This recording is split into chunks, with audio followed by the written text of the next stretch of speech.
we're Good morning, here. good morning, good morning. Good. That's right. Good morning. Remember that movie from the 80s with Robin Williams?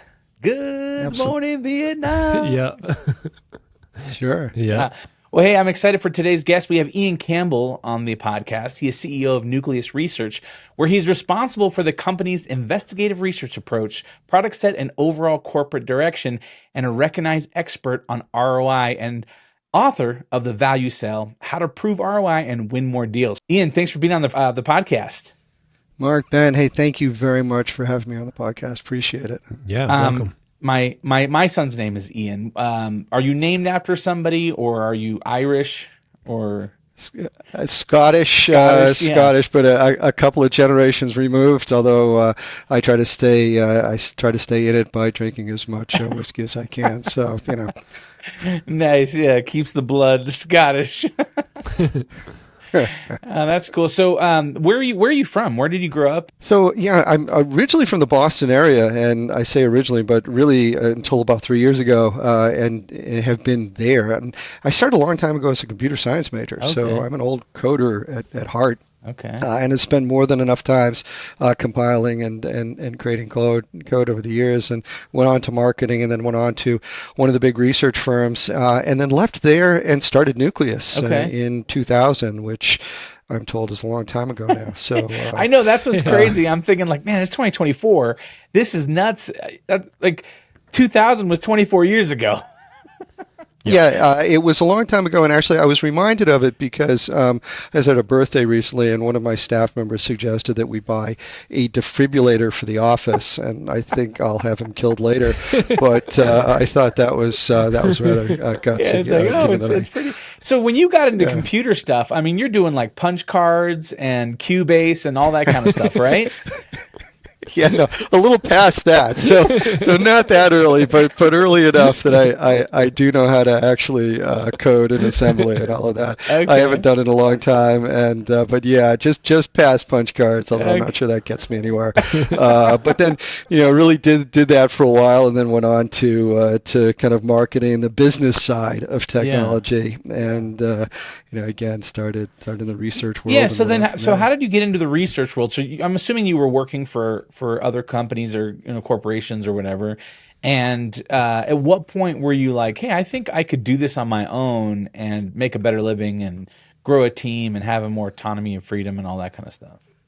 Boy, isn't that the big challenge for anybody starting a business? It's that day where you say, not just that I could do it on my own, but I'm going to do it on my own. So, you leave a well-paying job where everything's fine, and you walk out that day and say, I've got to trust that it's my own instincts and my own ability that's going to get me that next paycheck. That's a big step. I think it's a big step for anybody, and I think it's a big step for everybody. I remember I was at IDC for about a decade and working there as an analyst, and moved up to a vice president role there. But I remember one day going up in the elevator, realizing that I said to myself, one of these days I'm going to take this elevator down, and it'll be my last day walking in because I've decided to do something else. And I think, like anybody who starts a company, you find a hole in the market, or you find something, a need, and you say, I think I can fill that need. And we published the Value Sale in June, which is about ROI. But if you think about it, we all at our core said, I could do something better for my clients, which is really a value message. You're in business today because you think you can do something better, faster, cheaper. And everybody who starts a company says not, I'm just going to charge more money and do the same stuff. They say, I'm going to do it better somehow. And that's the core of every entrepreneur. Has a value at the reason why they started something, no matter what they started. They knew they could do something better, cheaper, faster, but better for a client. Yeah. And that's really a value message. Yeah. And so when you were first starting out, did you come from a family of entrepreneurs, or did you just take that leap of faith? Did you already have some clients like lined up, or people that said, hey, we'll come with you if you leave? Or how did that transpire? Yeah, I'd like to say I had clients that were lined up, and no, it wasn't even that easy. It really started out with I'm going to do something different from what I was doing before, and really focus on a different segment in the market that I thought wasn't being addressed. And I just started, just turned on and started calling clients and say, this is what we're doing now. There was a lot of thought to it. I wouldn't say that I walked into it without really planning what I was doing, and I remember spending a fair amount of time doing what's traditionally called a market segment map. So where is the hole in the market? Where is something not filled? And then how do I fill that in a unique way? And so there's something else we stuck with, or I stuck with as a company, was I stuck to a brand. So I knew what the brand would be, and I stuck to that. So while we're a research firm now, and think of us like a Gartner or a Forrester or an IDC, we're very much like that, but we focus on ROI instead of just opinions. But we've always focused on value, and because of that, people think of us for value research as opposed to market share or opinion or anything else. And even though we could do all of that, certainly we have opinions about technology. Right. We don't publish that because that would undermine the quality of our brand. So it's sort of like, somebody being a creative and then saying, oh, by the way, I can also do oil changes on your car on the side. Well, it sort of undermines your core brands. Right. When, maybe you want to start up a separate company that does that rather than say, we do everything. And by sticking with that, it made it a very defensible territory, and really carved out what's the defensible territory and stuck with that. And we've really done a great job of staying within what does our brand mean. And I think it's been a lot about why we're still here it's going to be 24 years soon. Yeah. So yeah, it seems 24 years like later. there's that saying, right? There's riches in the niches. And it's hard, I think, a lot of times too, when as entrepreneurs, like a lot of times, a lot of us have a lot of different talents and abilities and skills. And so it's kind of like you're always chasing the thing that's going to bring in a buck. And so it's hard to sometimes sticks with your value. Like, okay, when we first started, I remember, brand Viva really came from like, oh, hey, we'll help develop your brands, and within the first year, I just remember being like, I hate developing brands. Like I really don't like doing these deep dives and just the philosophical idea. Like this, it's too complex. It's like that's not our specialty. What we do really well is make you look bigger than you are. We can make really polished content and get you out there. We're not doing like a 3-month deep study about your brand and like what the voice and all these other kind of things. And so I quickly started to think like, man, I'm going to be unhappy if I keep building this company, in this vein. And so, how do you think someone can start maybe focusing in on recognizing their value and then not being distracted by all the other things that they could do in order to keep pushing forward into that segmented area? Yeah, I mean that's Mark, you kind of hit the nail right on the head there. The number one thing to do is to decide what it is that you like to do. And they say, well, if you do what you like, you never actually work. Well, and it's kind of true. But if you do what you like, you're going to do a great job for your client. And your clients will always be satisfied because you'll be enthusiastic about what you do. So forget about you. If you're doing what you like, your clients will always have a great Right. experience with you. So the first thing I did in starting Nucleus is, what do I like to do? What is my strength? What do I like to do? How does that fit with the market? And then I'm going to define that role. And another thing, and I think a good litmus test. I had a friend who started a company and sort of was in those early days had that same sort of I'm going to take on anything. And he said to me once, he said, well, I'm just doing everything I can to keep the doors open. And I said, well, that's like putting a small patch on a hole in a boat. In the long run, it's just not going to work for you. So if you get to that point where you say, I'm doing what I need to do to keep the doors open, take a long walk, because you can afford a few hours in a long walk, and rethink what it is that you should be doing, and then refocus back on, I need to do the things that will help me grow my business, not I need to just do everything to bring money in. Because if you're just bringing money in, that's a treadmill. You're just going to run until you wear out, and it is a losing proposition. You'll never win that because you'll just wake up one day tired and frustrated. But what you need to do is walk away and say, okay, I started this because I knew there was a hole in the market. What do I need to do to get back to that point and then grow that? And just conceptually, if you're saying you're doing something to keep the doors open, you're not keeping the doors open. Yeah. That's not going to happen. Yeah. The fox that chases 2 rabbits goes hungry. Right. So all right. So let's talk a little bit about and kind of walk us through the process of the value sale. One, maybe talk a little bit about ROI. I know what ROI means. It's like return on investment. So what someone's going to be spending for your product or service, right? And then what how that product or service is going to benefit them in order to make a profit or whatever to justify the expense of that investment, right?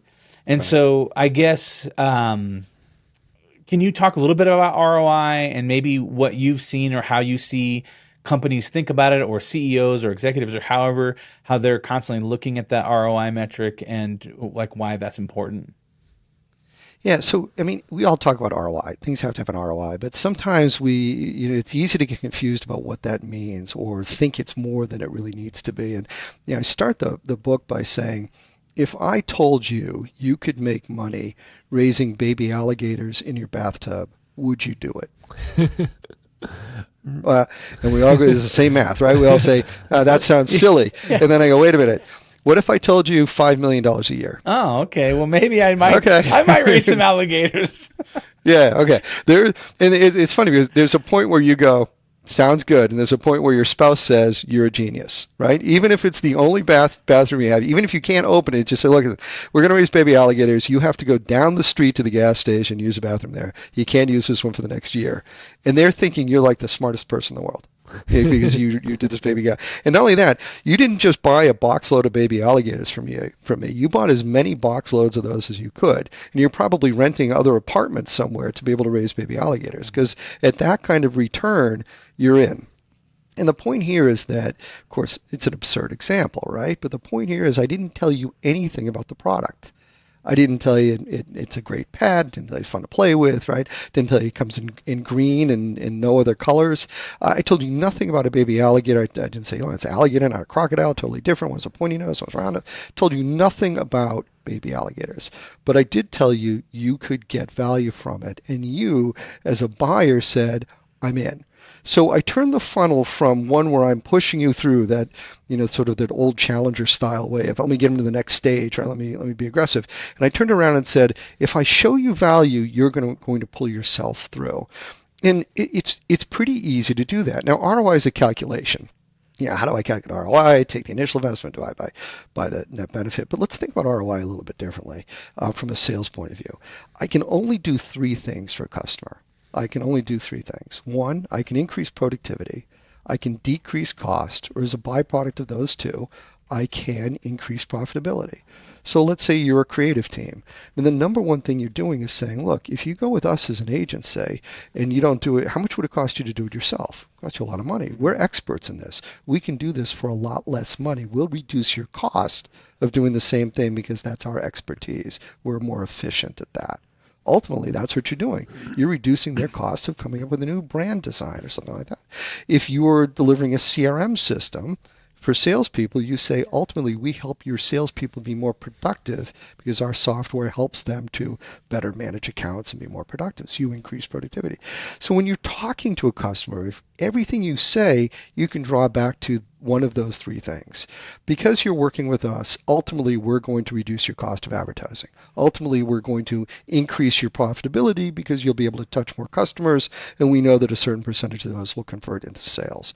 So if you're thinking in the back of your mind, those are the three things I can do, how do I draw what I'm doing, what I'm selling to one of those three things? You're going to make it easier for the customer to say, baby alligators, I get it.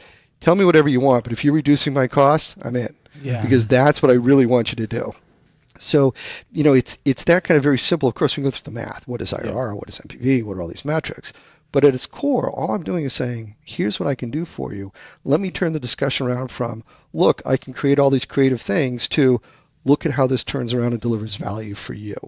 By doing all of this, I can reduce your cost of trying to do the same thing internally, which you don't have the ability to do. Yeah. Makes sense. So there's like three things you said. It was increase productivity, decrease cost, or increase profitability. So basically tying everything back to those. That's all you can do. And it's funny, but if you start to think about it, that's really all you can do for a customer. Yeah, I can increase their productivity, reduce their cost, or as a byproduct of those two, increase their profitability. And everything you do somehow falls to that, no matter what it is. Yeah, I mean, so it sounds like to me, it's like you really need to sit down and think about, how. So for instance, like making a video. Okay, how is making a video fit into one of those boxes? And I think there's some things that almost seem like philosophical, like, well, if your video looks real legitimate, it's going to increase the brand presence, or it's going to increase your trust. I mean, I don't know. So I think there's some things there which make it a little bit complex of how do I So, fit those kind of things, some of these creative things into one of those three and, things. and that's a great thing. So, because sometimes, the challenge sometimes with creative is I'm trying to come up with the ROI of advertising.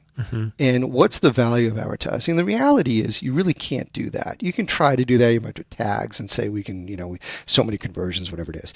But you have to go on the assumption that as an organization, they want to do some form of video creation, some form of advertising, whatever it is. Okay. Now they have two paths. They can do it themselves. They can work with you. If they do it themselves, it'll cost them X. They do it with you, it'll cost them Y to get to the same level of quality. Right. That's really at the core of what they're trying to do. So if you've already decided that I need a video, that's it. Now, if they don't know that they need a video, and they say, well, you walk in saying, listen, your advertising is terrible, I want you to do this in a different way, then what you're saying, what you could say is, look, we look at your old videos and look at the quality of those videos and look at the quality I can give you. We can convert twice as many people, or we can get you twice as many click-throughs, or whatever that is. Again, still a number that I can relate to some form of value in some way. But no matter what you do, it's still driving it back to, can I increase sales? Can I reduce costs? Can I increase productivity in some way? What can I do among those things? Yeah, that makes sense. So let's say, I build websites for a living. So let's say I'm working with a client and I'm trying to sell them a website. Typically, I give them a package price. I do kind of like productized pricing.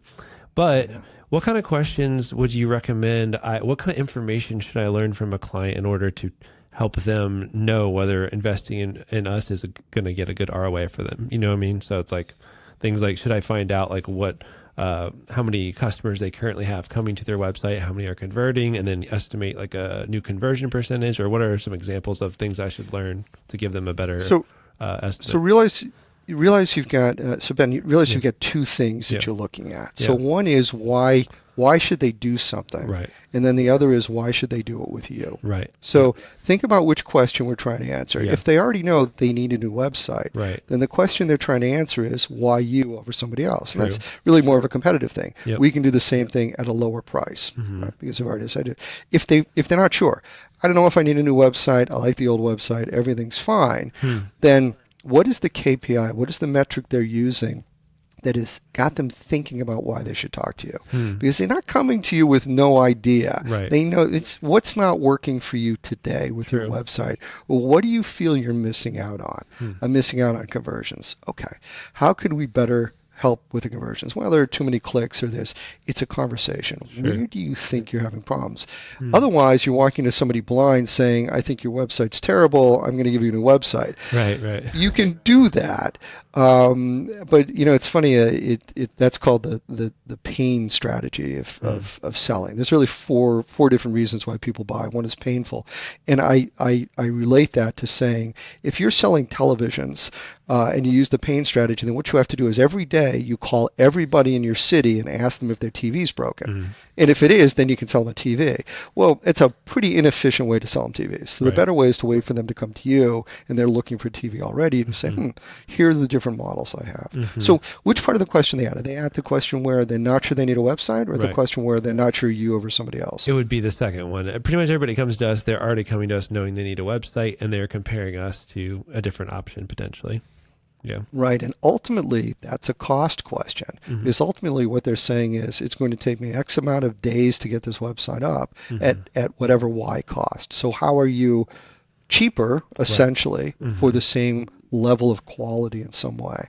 And that's where you show the quality of what you've done in the past relative to other folks and the time frame it's going to take them to get to that same point. So you need a new website. You already know it. You're considering us and the other guys. Well, here's what we've done, and the quality is X. And here's what they've done, and the quality isn't as high. So for them, they can't get to even the same level you can. So you're giving them better quality at the same price, or you're giving them the same quality at a lower price on some. Right. And I'm guessing cost could also be other things other than money. For example, if we do more of a full service thing versus them having to be involved, then maybe it costs them time more time to work with someone else, but less time to work with us or something like that. Well, and then now that's the productivity thing. Okay. Your people will be more productive because they won't have to spend time with me helping us build the website. I'm going to offload all of that work. It's all turnkey to us. So you're reducing their cost, increasing their productivity because they don't have to spend the time with you. So its core, it's still those three things. You're just looking at it, a little bit differently. Yeah, that makes sense. So I have 8 things here. I got identify customer needs, develop a value proposition, quantify benefits, customize the solution, and then present the business case, handle objections, and then close the deal, and then follow up and follow relationships. Is that kind of like the 8 phases of a sale? Yeah, that could very much be it. If you think about the funnel, we say there are 3 stages in the sales funnel, and we can all think you know the funnel that you already have, right? So you already know the funnel. You bring a lead in, you qualify the lead, you align a proposition, how aligned are we with this? Then you give them a proposal, right? So think about the sales funnel, that funnel that you already have, is now having 2 sides. It has the side that you know, those stages, whether it's 2, 5, 8, whatever your organization has for stages in a funnel, whatever you normally go through, right? From the beginning of the discussion down to the close, there's a flow to that. Okay, let's look at the other side of the funnel. The other side of the funnel is the value side. And the value side has 3 steps. When you bring a customer in, you talk about all the different ways you've delivered value for the customer.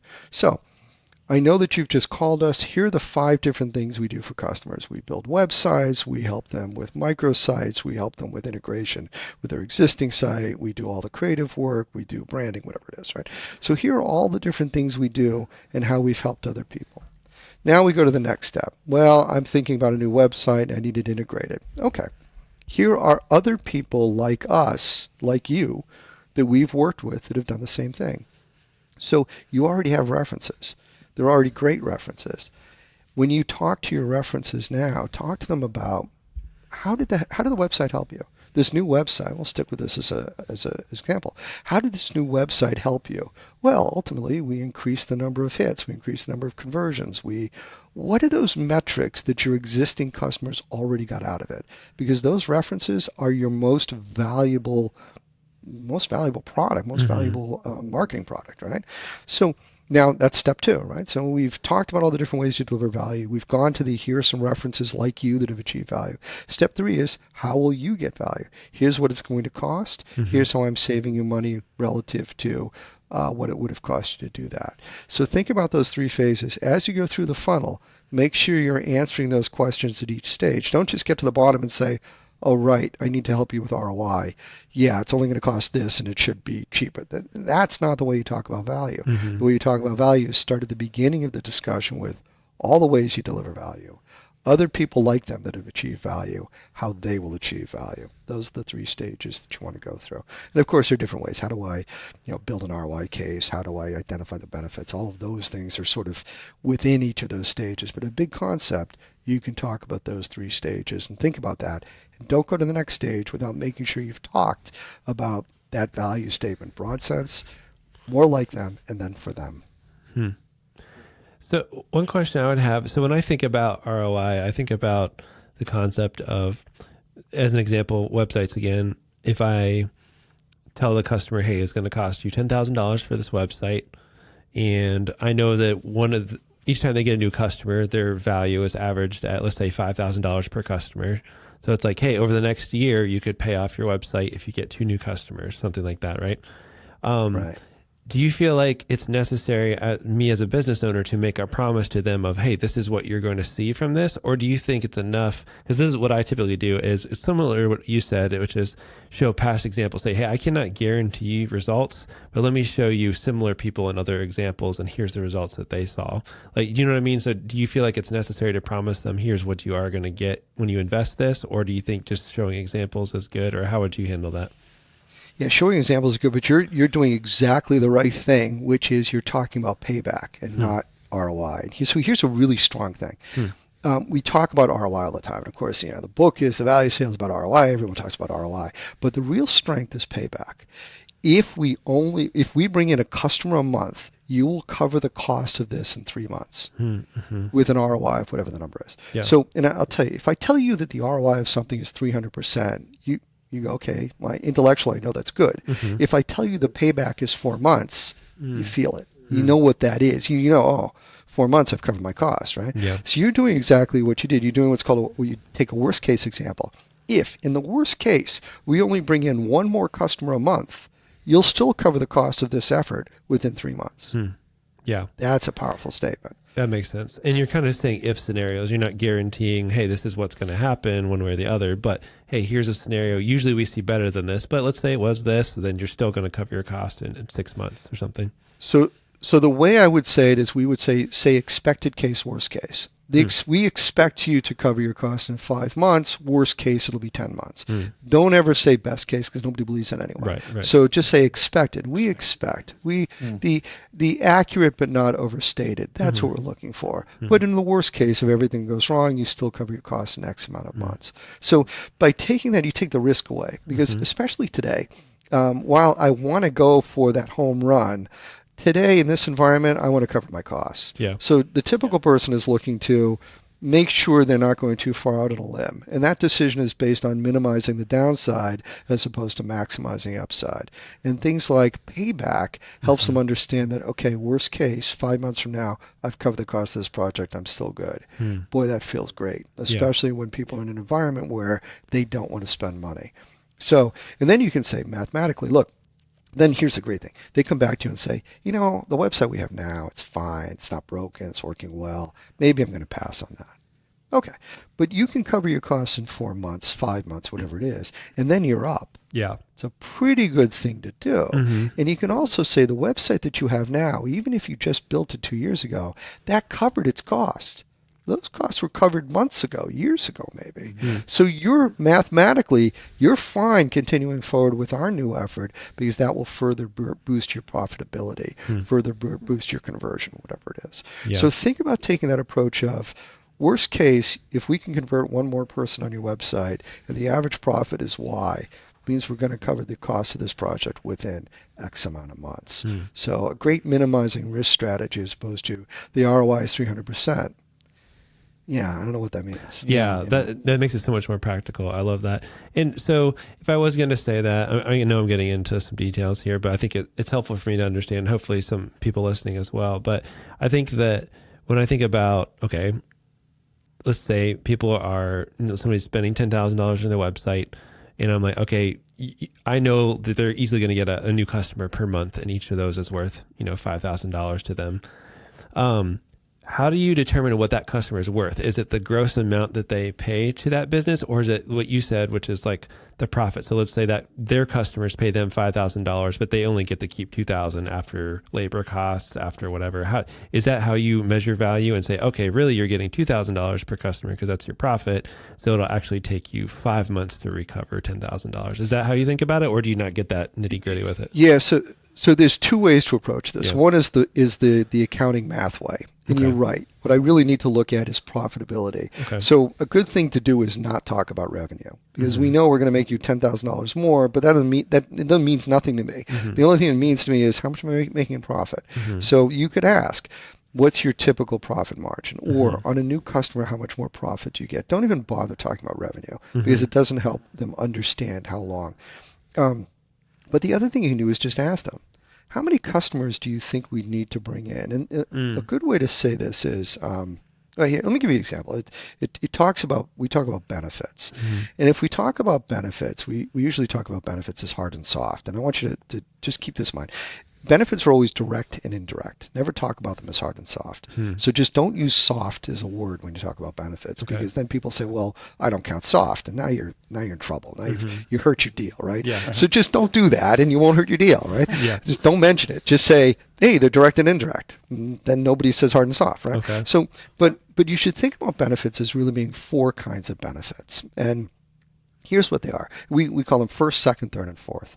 A first order benefit is a direct reduction in cost that I believe. So if I tell you, hey, if you go with us, we're going to manage everything. And because of that, you can get rid of this other company that you're using to manage the servers. Okay. What do they cost you? $1,000 a month. You will save $1,000 a month, right? That's a very emphatic benefit. I know what that is. I can count it. It has very little variability, and it's very believable. A second order benefit is one that has a hedging word in it. So we expect to be able to reduce your cost. So if you go with us and you outsource it, you should be able to fire one IT person. Okay, maybe not. I don't know. It's sort of like, my daughter says, I cleaned my room, or I plan to clean my room. Yeah. One I believe, the other one not so much, right? So think of it as, one's 100% believable, one's 70% believable, right? That's a second order benefit. Okay. And I'm trying to give you an idea of what's strong. Strong ones are those, I cut you cost, right? Another one is I intend to cut you cost. A third order benefit is an increase in productivity. And the example I always use is we all have a phone, right? We all have a mobile phone, a smartphone. And if I asked you, does the smartphone make you more productive? You would say yes, right? Probably. Probably makes you more productive. Now, I could ask you, how much more productive are you with the smartphone? And you would say, I have no idea. Yep. Because you don't. Right? Right. So I've asked you a question that I know the answer of, so don't ask that question. The other way to ask the question is to say, if you have this smartphone in your hand, do you think you're at least 3% more productive? And Mark, you might say, yeah. Is it 5%? You might say, yeah. Is it 10%? One of you might say yes. The other one might say, I'm not so sure. Is it 20%? One might say, could be. And the other one might say, absolutely not. Right? It's a bell curve. I'm walking you up that curve to try to figure out where you are. Do I need to figure out if you're 10% more productive? No. I'm trying to sell you a phone. If I can sell you a phone at 5%, we're good. Right? Let's use that as the website example. I could say, if you had this new website, how many more sales do you think you would have? We've had other customers who were able to increase their sales by 10%. But what does it feel like for you? You don't care what the number is. You just care that they believe a number that's high enough to justify going forward in the project. This is an art. You're not making the perfect business case. It's not going to hang up in a museum anywhere. Nobody's digging it up 1,000 years from now. It's just a piece of paper. Right. So if they feel comfortable with you, you're good. Now, a fourth order benefit is a long and rambling story. Right? I'm going to sell you an acorn. You can grow a tree. If you grow a tree, you can make wood. From the wood, you can build a house. Then you can sell the house. You can make $1 million in profit. Okay, that acorn is not worth $1 million. Right. So, because I could have turned into firewood at any point. So the whole thing falls apart. So when you start talking about how somebody did something magical with your website, you're making sort of a disconnected story that may or may not happen, but that's no good for you when it comes to justifying a decision. So when it comes to calculating a benefit like how much more productive will you be, better to take that what we call bottom-up approach. What does it seem like for you? If we did this for you, how could it help you increase sales? If we use the number you believe, then that means we'll cover the costs in 5 months. Now I'm using their numbers to justify their decision. And I don't have to say, here's the R. It's their numbers. Do I care if it's right? Biggest mistake you can make is trying to make the perfect business case. You can't do it. Yeah. Because, you can if you're a financial person. That's great. But for sales, you can't do it. Right. And what I always tell everybody is, every business case you create is wrong. It will never be right. It's always going to vary. So no matter what number you come up with, you've got a 50-50 chance of it being high or low. But the chance of it being exactly that, it's not going to be it. It's never going to be it because things change. Yeah, that's interesting because I always assume it has to be the perfect mathematical business case and I have to take into every account on their end. And I'm like, I don't want to ask all the questions I have to ask to get in their business and figure out how all their stuff works. They don't even know what their profit margin is on their product. How do I give them an actual correct calculation? You're saying that's almost impossible and kind of irrelevant. It's more like we have to make it obvious that it is worth what they're paying for it in their mind, that they understand, okay, I do estimate this. They come up with a number themselves. So it's not you pitching them some wild number. It's more like, hey, what do you think's reasonable? And they probably know their business well and know that, hey, if I did have a better thing, then I actually think I could make this much more, which might be more accurate than my own estimate of it. And then based on that, we can give them a better idea. It's more believable than your estimate. Okay. They're going to believe that number is at least that, if not better. Here's another tip. Okay. we've done almost 2,000 ROI case studies in Nucleus Research, so we do them every day. That's really our bread and butter. We talk to customers, calculate the ROI from their deployment, and we do that every single day, and we do that accurately. So every case study is done the same way. We have a strong methodology. It's all done the same way. Here's a tip: never more than 5 benefits in any deal. Every deal is driven. There's 2 benefits. There's 2 reasons, 1 or 2 reasons why somebody does something, 2 or 3 reasons why they support it. After that, there's nothing. So if you're trying to sell somebody, stick with website. I'm trying to sell somebody a new website. They've come to you for one big thing, maybe another. Yep. There's 2 or 3 other things they'll get out of it. Yep. After that, you're talking too much. Yep. Because after that, the benefits are so small, it doesn't matter. So identify those 1 or 2 benefits and think about a CRM system for salespeople. I'm making my salespeople more productive. Now, of course, it does a lot of other things, but just on productivity gain alone, I justify going forward with the decision. Do that. Don't overthink it, because when you overthink it, you make a mess out of it. You add too many things. And that financial decision maker, remember, you're selling through to somebody else. I'm selling to somebody that wants to buy from you. That person has to ask for budget from somebody else. You've got to give them the soundbite. Why am I doing this new website? I'm doing this new website because I want to increase our conversion by 20%. Worst case, it'll be 10%. Close the deal. But if you have 20 items on the why am I doing the new website, that elevator pitch is muddy. They don't know what's going on. Yeah, that makes a lot of sense. Yeah, and I find that is true, that when people come to me, we have a little question, kind of a questionnaire before we meet with them. And it's like, what's the main reason you're getting a website? Is like, oh, I'm embarrassed of my current website. I need to bring in more customers, or whatever it might be. And typically one of them stands out way beyond the others for that person. Yeah. And then that's a good point, because if you just try to throw everything at the wall, it dilutes your message. And then you're like, okay, they think that all these things are equally important. And they're like, I don't need all those things. I just need this thing.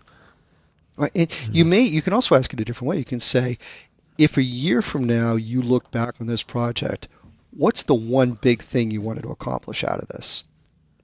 Yes, totally. That's a great way to ask it. Yeah. Because then they're not, you're not saying, give me the list of the 5 things you want to do, but just say, looking back on it, we've done this, it's all gone out. What's the one big thing you look back and say, this is why I did this? Yeah. That's good. What do you see? I'm assuming that you've coached hundreds, of sales teams or sales guys.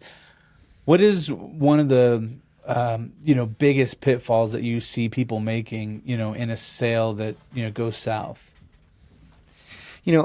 Often it's adding more to the business case. Okay. It's not slimming it down to what you really mean. It really is. And then the other thing is overlooking, again, those references. Everybody has great customers. You guys all do. You all have good customers. But, your good customers are saying, oh, Mark and Ben, great to deal with. Love these guys. They take me out to dinner. We have a great time. They were really good to work with. Well, that's good, but that doesn't help you close a deal.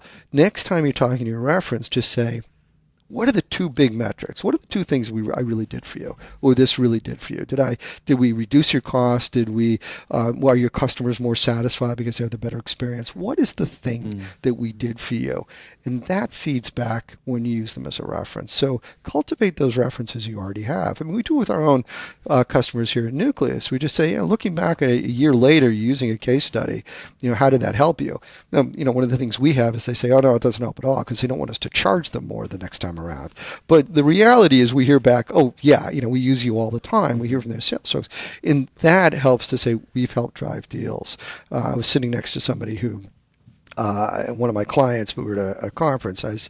He realized where I work. He goes, oh, you guys have helped us close so many deals. And I said, fantastic. I want to use you as a reference, because ultimately that's what we do as a company. Right. So, think about those references. There's a lot of gold there that you need to mine just a little bit better, just to make sure that they know what dials you were able to turn, so that they can then feed that back to your next customers. And don't be afraid to write those up as examples. When you write up an example, it shouldn't say, these guys are really great to work with. It should say they reduced our costs. They were able to get a website up in 5 months. They were able to help us convert more sales. They were a core part of why we increased our sales. If you use those numbers, it becomes a lot easier for the next person to say, oh, right, we're a pharmaceutical company just like them. Maybe they can help us do even a fraction of that. That'll justify why we should do the project. Yeah. And remember, I'm only doing a couple things. All I'm doing is reducing cost, increasing productivity in some way, or increasing profit. That's all I'm really trying to do for them. Right. Man, this has been some good stuff. I'm like, I need to go back and listen to this episode again, because I think there's a lot of gold in here, and some of the stuff you've shared already has been like, just has making me think of like, okay, how am I positioning us, as a brand, and when I do have conversations, how do I communicate that value, back to them, and then even those three things that we're focusing on. Ben, I'm thinking that might be a good like on a website, the journey that someone takes, if you're taking them through that journey on a website. That seems really, really great. Well, Absolutely. Ian, thank you so much for being on the Friday Habit, hanging out with us this past. Mark, I really appreciate it. Thank you guys very much for having me. Yeah, and Ben, what are your key takeaways for this episode? I've got a lot, but I'm going to keep it simple here. One thing you said, Ian, that was really helpful is you kind of broke down there are three things you can do for a customer. You can increase their productivity, you can decrease their cost, or as a result of those, increase their profitability. You also suggested a couple questions you can ask, which were, you could ask your customer, if we did this project, how many customers do you think you could bring in? You also mentioned that when people are trying to buy something from you, usually they're doing it for one big reason and don't talk about more than three benefits, or you dilute your message. And then finally, you said you could ask your customers a question like this. Looking back on this project after it's complete, what's the biggest reason you say you're glad that we did it? And that'll help get to the core of what they actually want out of the project. Yeah. There you go. Absolutely. Ian, we like to leave people with a action item, something that, on Monday morning they can hit the ground running and improve their business. What would be that action item as it pertains to ROI, value selling? You're in business. If you're working today, you are delivering value. That is absolutely true. So think about what are those two things, those three things that I do for customers, because one or two of those are what you're going to use in every deal. But start to organize. You've already got that in your head. Think about, at its core, we do this, this, and this. That's what we really do. Then start to weave that into every message. But try to identify those 2-3 things that you do day in and day out for customers. If you're in business today, you do deliver value. It's there. You just need to figure out how to turn that into a message. That's great. If people wanted to connect with you or find out more about where to get your book and things like that, what's the best place? So the value sales on Amazon, you can certainly get it there. Jeff Bezos makes a lot of money from that, so I want to support him as much as possible. He's struggling. Or go to thevaluesale.com. Yeah, you got to give a pitch. Go to thevaluesale.com. There's a lot of great research there. You can always reach out to me at Nucleus Research. That's my day-to-day job where I'm CEO here. So Ian at Nucleus Research. Look, if you have a problem with value or with selling or anything, I'm here. Send us an email. Send me an email. Always happy to help. Always happy to answer questions. There's a lot of great stuff on the Value Sale website as well if you want really the details on financial metrics. But this is easy. Don't overthink it. You can definitely do it. Awesome. Well, thank you so much. And thank you for listening to The Friday Habit. If you go to thefridayhabit.com, you can find show notes for this episode. There you can also find links to our websites and ways to get in touch. And at the bottom of the page, you can download our guide to the Friday Habit system that will show you how to set aside one full day each week dedicated to working on your business instead of in your business. And if you enjoy this episode, please subscribe and leave us a review in the Apple Podcast app. And if you have a question or a topic you'd like us to cover, don't forget to record us a voice memo and send it to hello@thefridayhabit.com. And we'll talk to you then. That's right. And until next time, live every day like it's Friday.